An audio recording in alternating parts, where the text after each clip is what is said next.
Hi everybody, thanks for joining Create with Dee. Today we're going to be making this card from the stamp set Kinda Eclectic.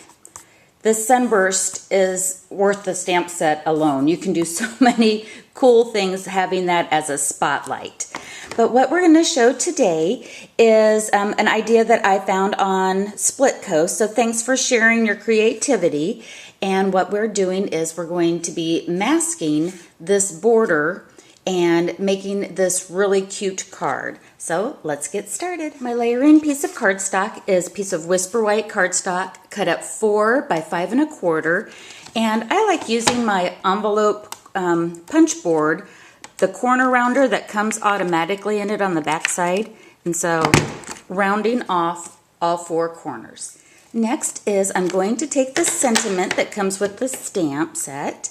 A little kindness goes a long way, and using Tuxedo Black Memento ink, go ahead and ink that up. And I'm going to stamp the sentiment in the lower half of the card base, like that.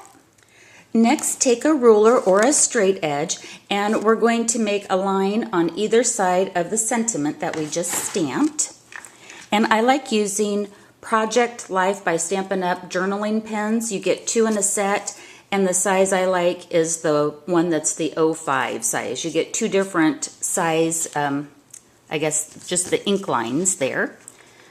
So I'm going to go ahead and line up. And using a ruler, it's kind of nice because you can use one of the marks on it to make sure that you've got it straight.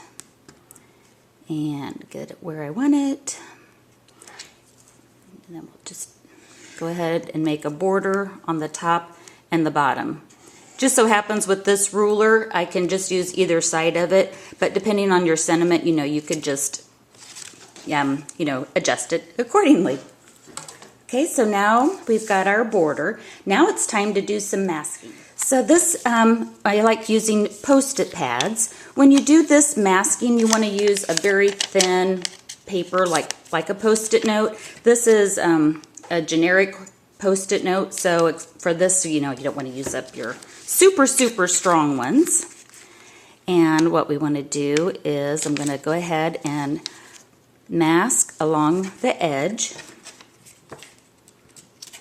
Get 2 of them here.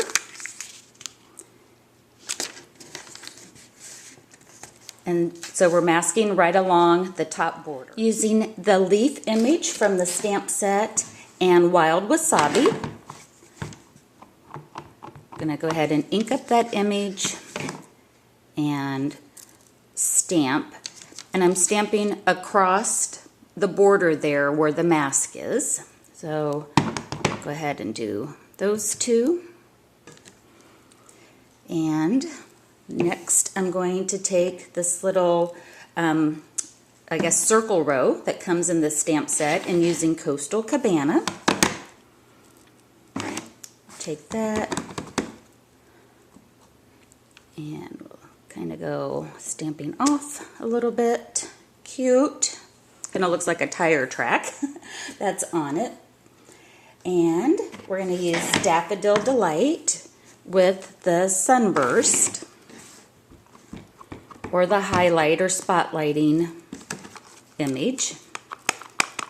Go ahead and take it that way. And again, let's stamp this up in the corner. So cute already. I love these like collage-y type of stamp sets. So pretty. Take the butterfly image and using Melon Mamba, we'll stamp some butterflies. Again, I want to go ahead and make sure I'm stamping one image across the mask. And let's put another one up here. And another one over here. Okay, so now let's do the bottom half of the card. So go ahead and we can take off our mask. And I'm going to now go ahead and I can use the same Post-its, no big deal. And we're going to mask off towards the bottom border.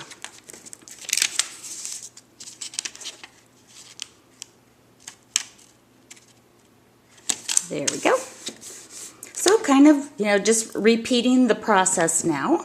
So make sure I'm grabbing the right ink pads. Got my wild wasabi. And let's put some leaves here. And maybe another one going in this direction. Set that off to the side. Got my butterfly. And again, the interest is when you stamp across the mask. That way it really looks like, you've got some blending and that it's, it really highlights the technique. And then the last thing I want to do is grab the circles again. And let's put that down in here.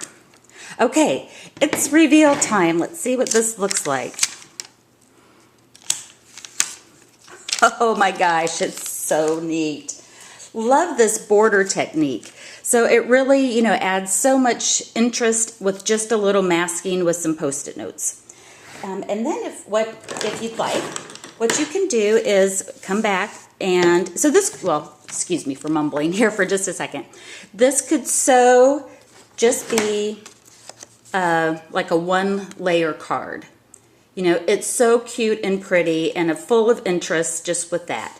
But if you did want to add a little 3D element to it, you could go ahead and take the butterfly and make, let's make 3 more images. So I'm going to stamp and then use the coordinating itty bitty butterfly punch for it.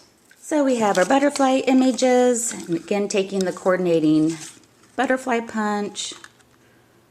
We'll get all 3 of those lined up and punched out. Then what I like to do is I like to take the butterflies. Whoops, and I want to cut these dimensionals in half. So we can take our stampin' dimensionals, and actually I wish I would have used the edge because that's a great way to use up the edge pieces. But we'll take our butterflies, add our stampin' dimensionals to pop them up.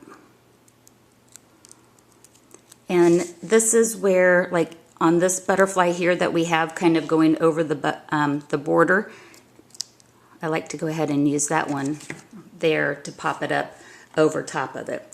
And continue adding however many butterflies that you'd like. And then you've got this cute 3D card as well. So the base card that I'm using is Coastal Cabana. And this is cut at 4 1/4 by 8 1/2. And then just simply layer your border masking card on top of it. So I hope you enjoy this masking technique. It's another fun way of using up so many images on our stamp sets, and pick your favorite colors and make your own collage with the border mask. Thanks for watching, everybody, and happy crafting. Bye-bye.